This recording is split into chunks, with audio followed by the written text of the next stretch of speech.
আজকে সার্বজনীন সঙ্গীত অনুষ্ঠান চলছে, ওনারা আবার শুরু করছেন।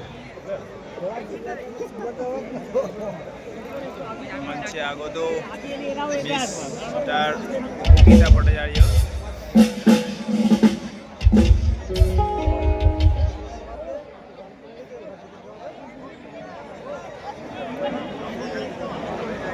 দর্শকরা অধৈর্য হয়ে রয়েছে সেই সকাল থেকে, সন্ধ্যে 6টা থেকে।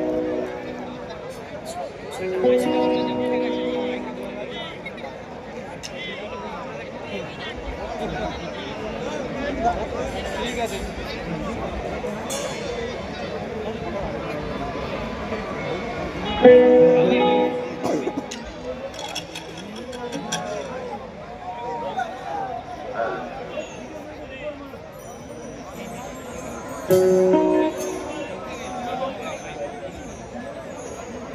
Thank you.